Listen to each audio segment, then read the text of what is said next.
परब्रह्मलिंगं भजे पाण्डुरङ्गं पांडुरंगा करू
वैष्णव तो जया अवघी देवावरी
सेवा दीन दुर्बळाची देवा दयाची केल्या स्मरण होय सकळ विद्येचे अधिकरण तेचे बंधू श्री शरण श्री गुरूंचे ते नमस्कार निहाता वैष्णव तो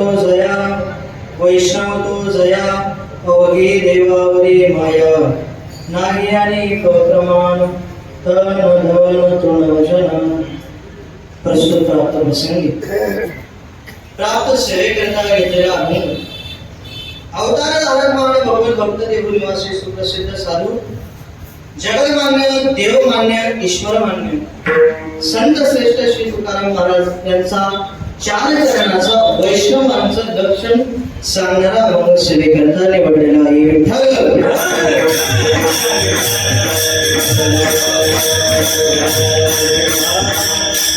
प्रस्तुत अभंगामध्ये जगद्गुरु तुकोबा या वैष्णवांचं लक्षण सांगतात. वैष्णव कोणाला म्हणतात? जसा शक्तीचा उपासक हा शाक्त असतो किंवा गणेशजीचा उपासक हा गणपती असतो तसा विष्णूचा उपासक हा वैष्णव असतो. त्या वैष्णवांचं लक्षण महाराजांनी अभंगामध्ये सांगितलंय की वैष्णव कोणाला म्हणतात. बरं, वैष्णवांची दोन्ही लक्षणं तुकोबा यांनी सांगितली.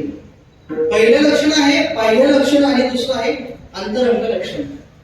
बाह्य लक्षणाचा जर विचार केला तर ज्याने आपल्या गळ्यामध्ये तुळशीची माळ परिधान केलेली आहे, गोपीचंदन ओटी तुळशीच्या माळा, हार वेळविधी गळाळे, टाळ मृदंग घाई पुष्पांचा वर्षाव, अनुपम्य सुख सोहळा आहे. खेळवांडी वाळवंटी घाई नाचती वैष्णव भाई रे. म्हणून याला काय म्हणतात? बाह्य लक्षण. बाह्य लक्षण कशाला म्हणायचं? आता बाह्य लक्षणाने कोणी वैष्णव आपल्याला दिसतो. वारकरी वैष्णव म्हणजेच वारकरी, वारकरी म्हणजेच वैष्णव.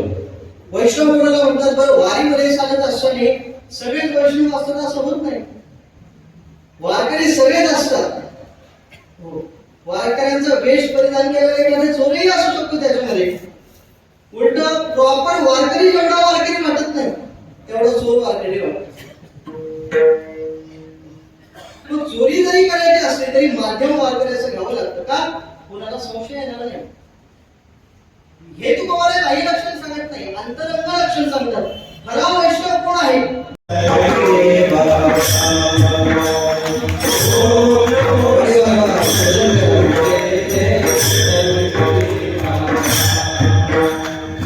Oh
वेद ध्यान करायची परी वेदिकाची होशी परी वैष्णवाची होशी आलेल्या तुम्ही लोकांना कीर्तन सांगत असणार पुराण सांगत असणार परंतु तंत्रज्ञान तुम्ही त्याचं आचरण करता असंही होत नाही मग तुम्हाला वैष्णव म्हणता येईल का नाही तुम्हाला वैष्णव म्हणता येणार नाही पुराण सांगायचे तरी पुराणिकाची होशी तरी वैष्णव पण होशी आहे आपल्याला वैष्णव होता येणार नाही आता एखाद्याला गाणं उत्तम प्रकारे मृदंग वाजवता येत असेल एखाद्याला उत्तम प्रकारे गायन करता येत असेल एखाद्याला उत्तम प्रकारे कीर्तनही करता येत असेल परंतु तू वैष्णव होईलच असे आमचं काही म्हणत नाही गायन करायची परी गुढीला बसी तरी वैष्णवाला बसी आलेला गायन करता येईल पंचम स्वरापर्यंत जाता येईल परंतु वैष्णव होईल असं सांगता येईल कर्माचं आचरण करणं किती कठीण आहे आपल्याला माहिती आहे कर्म आचरणाची तरी कर्माची होशी परी वैष्णवाला होशी आलेला आता आपण तीर्थयात्रेला आलो काही इतर मंडळी आहेत तीर्थक्षेत्राला जातात त्या ठिकाणी गेल्यानंतर आपण तीर्थयात्रा घडल्या तर आपण हरिभक्त होऊ वैष्णव होऊ असं सांगता येत नाही तीर्थ करायची तरी कापडाची होशी तरी वैष्णव होशी आलेल्या आपण वैष्णव होऊ असं सांगता येत नाही नामदेव सांगतात आपण वैष्णव कशाने होऊ जर अखंड भगवान परमात्म्याचं नामस्मरण करत असेल तरच आपण वैष्णव या व्याख्येला प्राप्त होऊ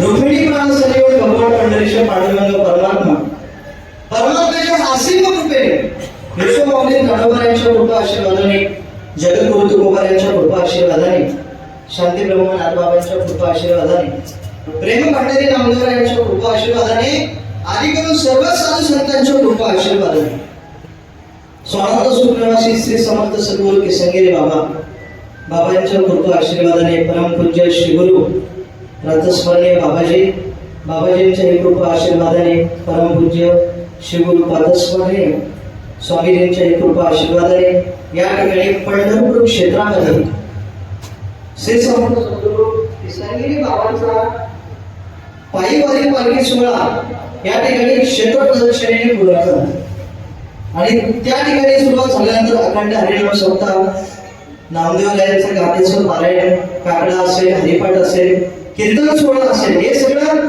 वैष्णवांच्या संगतीमध्ये आणि साधू संतांच्या उपस्थितीमध्ये हे सगळं या ठिकाणी तीर्थक्षेत्रामध्ये भगवान परमात्म्याचं अखंड नामस्मरण आपल्याकडनं घडत आहे हे सगळ्यात विशेष आहे विशेषतः याचा विचार केला तर संतांच्या संगतीमध्ये भगवान परमात्म्याचं नामस्मरण करणं याचा आनंद काही अलौकिक आहे क्षेत्र प्रदक्षिणा आपल्याकडनं घडली याच्या पलीकडे जाऊन मी सांगतो की पुराणाचा जर आपण विचार केला पुराणामध्ये असं वर्णन आहे 3,500 किलोमीटर नर्मदा मातेची परिक्रमा तर एखाद्याकडनं पूर्ण करणे शक्य झालं नसेल तर त्याच्याकरता ओंकारेश्वर मध्ये मानधता पर्वत आहे 7 किलोमीटरचा ती परिक्रमा केल्यानंतर संपूर्ण परिक्रमेची फलश्रुती त्याला मिळते तसं आपल्या वारकऱ्यांना वैष्णवांना म्हणावं लागेल धर्म संयोगाने नाही आपल्याकडनं पंढरपूरची वारी घडली पांडुरंगाची वारी घडली परंतु त्याच्या क्षेत्रामध्ये